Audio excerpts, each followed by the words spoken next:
Welcome to IQ HitList. I am Vishwa Sadashivan.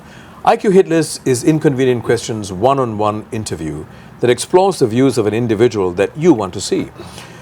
My guest today, how do we describe him? Bohemian Tarzan. That's what his ex-colleagues called him, affectionately, I'm told. I must say, looking at him and his curious outlook and mannerisms, it is quite an apt description. And that's a compliment, by the way. Thank you. For nearly 3 decades, his name was synonymous with one of Singapore's best-loved attractions, a place most of us would have visited, whether as a parent or a child. I'm talking about our zoo, of course. He was also instrumental in the creation of the iconic night safari, the first of its kind in the world. In recent days, though, this Bohemian Tarzan swung out of the wildlife habitat and started raising inconvenient questions about why the integrated resorts have to be so glitzy, why the gardens by the bay appears uninspired and was too expensive to build. He also panned the local education system somewhat for beating the creativity out of kids, to quote him. Quite a colorful man, and he clearly has a serious issue with anything not natural, and especially plastic. Now, recently, he's been lobbying the government, and I gather with no response, and all of us, to stop our preoccupation with using plastic bags. This man is unique. He's unadulterated and bold, the quintessential naked ape. His other name, I'm told, is Bernard Harrison. Bernard, welcome to HitList. Oh, Let's get down to an issue that I'm particularly interested in as well. You know, creativity and innovation. Yeah. You know, in your interview to P.N. Balji for The Independent, you made some very interesting comments which may not have gone down too well with the Ministry of Education of the government, but it made a lot of sense to me and to quite a few people. So you said innovation we are good at, creativity not really. What do you mean? Well, I think it's important to define them briefly, because actually a lot of people, especially in Singapore, use them interchangeably, the two terms, and actually I think they're quite different. Creativity is creating something completely new. Or the ability to create something new. Yes, okay, yeah. And so, and creative people tend to do it for fun. They don't create things because they want to make some money. They kind of they come up with these ideas. It's lateral, they're different. Innovation is building on an existing idea and making it better. You know, so the Sony Walkman was invented by the Japanese, and they turned it into the Discman and stuff like that. And I think that we in Singapore find it very difficult to be creative because we're just a straight-laced, rather a society that just doesn't allow for lateral thinking. I mean, we homogenize school kids, we put them into uniforms, we basically don't allow them to ask any questions, and we put them through this system. What's the reason for that? I think it's Confucian. We have a very Confucian system. You're not talking about confused. You're talking about Confucius. Confucian, as in Confucius. Confucius basically says, don't ask questions. I mean, you listen to me. I'm the boss, and I know what to do. So it's a hierarchical sort of. Yeah, and so it's like, and I have 4 children. I have 2 stepchildren and two of my own. 2 of my own went through the Singapore school system, because I couldn't afford to put them through any other system. Yeah. My 2 stepchildren went through international schools. So, and you can see that the difference is very, very, very great. The way they are treated in the Singapore system is very regimented. But anyway, we continue homogenizing our people, and then we put them through national service, and then we stick them into white shirts and blue trousers and gold-rimmed spectacles and stick them in civil service. And that's why we really don't have a great deal of creativity, because we're kind of not allowing them. But in the recent years, there's been a lot of talk about creativity, Go Chok Tong was the one who said, teach less, let's learn more, but they didn't know what, I don't think they really knew what on earth they were talking about. why? Why do you say that? I think they were believing that, I mean, I was once on a select committee, and the chairman said, I mean, it was like we were looking at tourism, but we were looking at creativity as well. And the chairman and Goh Chok Tong had just been talking about creative. Let's be a creative society. And the chairman said to me, Bernard, you're the creative one. How long will it take for Singaporeans to become creative? So I said, oh, Jesus, maybe a generation. And he said, what are you talking about, generation? I said, well, it's like we've got this bunch of people. We've got to change everything. We've got to overhaul the primary schools, It's the an overhaul. kindergartens. It's an overhaul. And he said, my God, I thought we could do a creativity campaign. And he was serious, I mean, so it's like, just don't get it reminds me of something someone quite senior in the system once said. He said, we believe so much in spontaneity that we plan for it.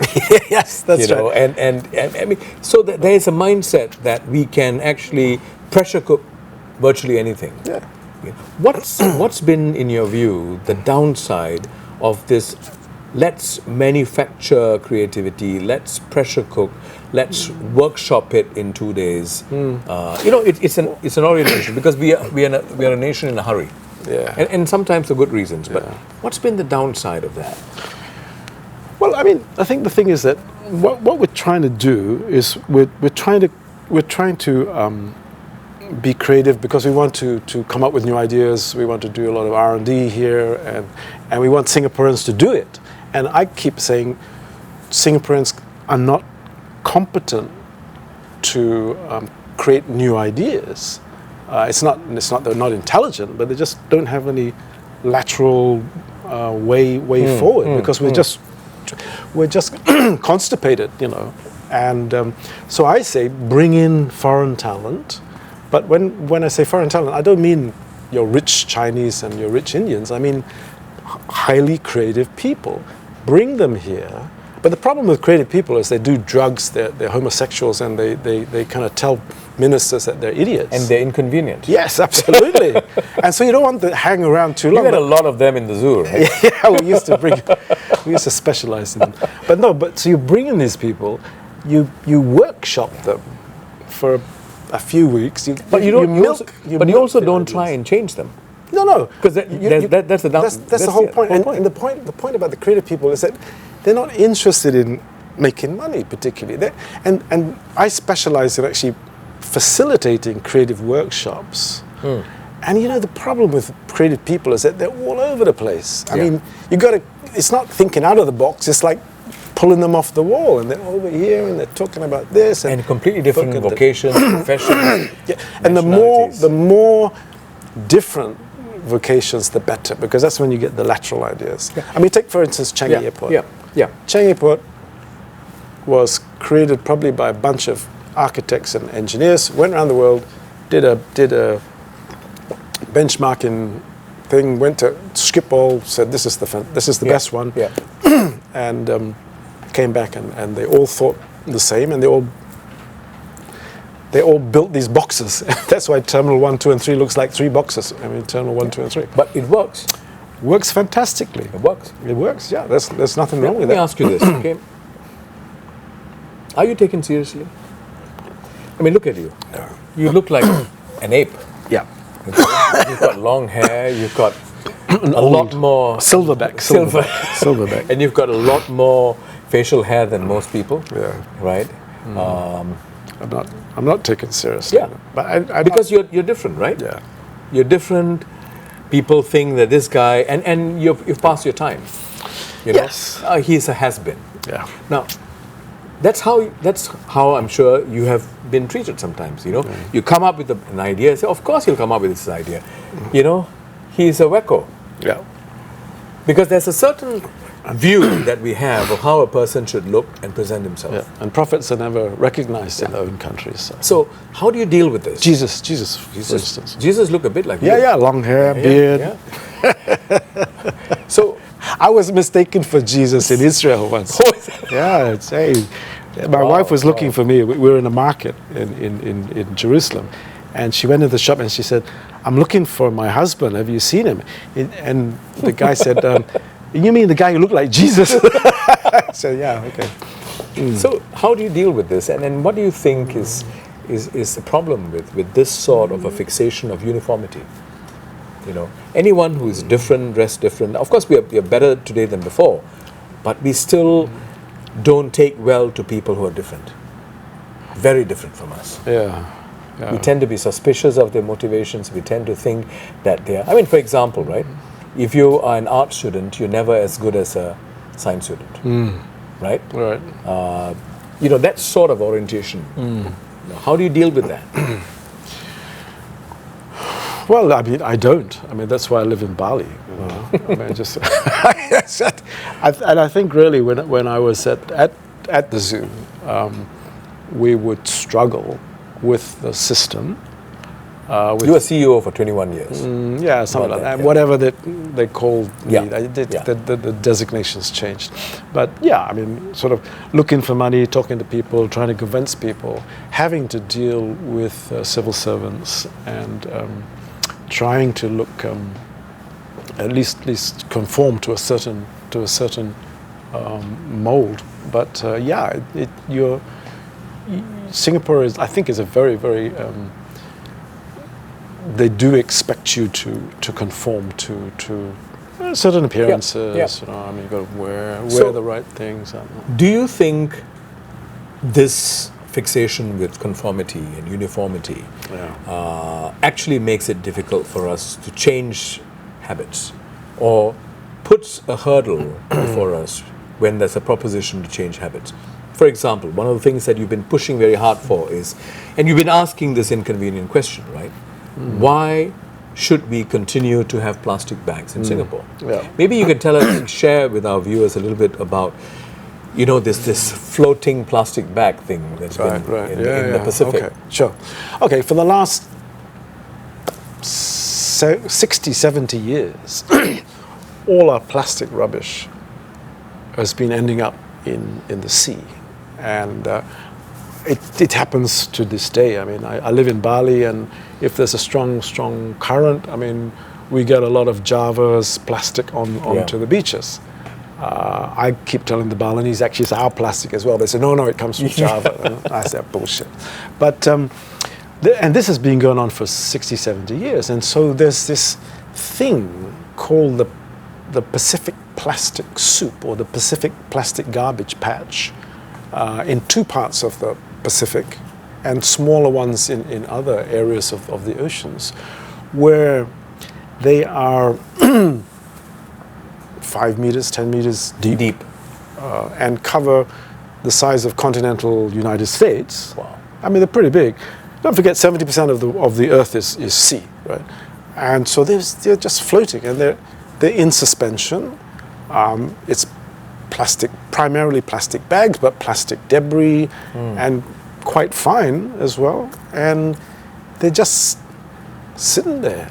They're just sitting there, and it's horrible. So why isn't anything being done about this? Because scientists have raised it. Yeah, but we don't. It's because it's like, it's too far away. It's only. I mean, the great thing about the haze in Singapore is that it's like, if we never had the haze, we wouldn't give a rat's ass about the forest fires. And it's because we don't really encounter the Pacific soup until it gets washed up on the beaches in LA. And even then, when it does, it's like, well, you know, it's bad. We're not, it's not an issue. But actually, it's a huge issue. So bringing the issue to Singapore, right? Why is it that we don't seem to have the will, whether it's government or the people or commercial companies, supermarkets, and so on, to say, we don't want plastic bags? Yeah. I mean, I'm guilty of it. I use plastic bags because it's available. Yeah, of course. But tomorrow, and I ask myself, you know, if tomorrow there's a ban on plastic bags, is my life going to change drastically? No, I think I'll adjust it. I'll adjust. You use paper. You were telling me Rwanda. You're going to share what you shared. Yeah, 2008, Rwanda, who's like the genocide country of the world, right? And they got better things to do. I mean, they're mending their broken country and their broken people. But they ban plastic bags. And immigration. Yes, you're not allowed to bring in plastic bags. They don't sell any plastic bags in the country. It's treated like a contraband, you know, and it's treated like chewing gum in Singapore. They just made this decision that they felt that it was important for the environment. 2008. Yeah, and the thing is that, you see, if you go to a lot of countries in the world, Bali is one, but Cambodia and anywhere, and you walk around, there's just plastic bags everywhere, stuck on trees, stuck in here. It's just horrible. And Rwanda said, we just want to clean up our environment. And they said, no more plastic bags. That's an aesthetic thing. Yep.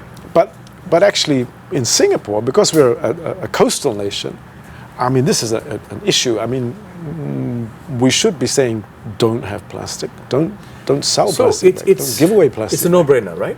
I think so. It's a no-brainer, and I think simple. most sensible people don't want it. And it's different from a creativity campaign. Yes. It's like it can be done because Singapore is actually so good at campaigns. We just breeze through campaigns. And Singaporeans actually.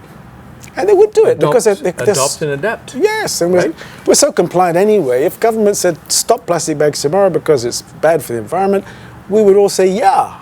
The Singapore Environment Council has been pushing for this as well, right? You've been in discussions with them. Yeah. Why has it not moved? I don't know. No idea.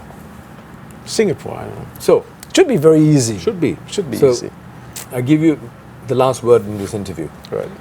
Tell us, what is your inconvenient question to government or to the people of Singapore? Ban plastic bags. If you can do that, I'll take my hat off to you, but I bet you can't. Because there's obviously some reason why we're not pushing it, you know. And we should get over it. Yeah. Thanks, Bernard. My pleasure. That was Bernard Harrison. This has been IQ HitList.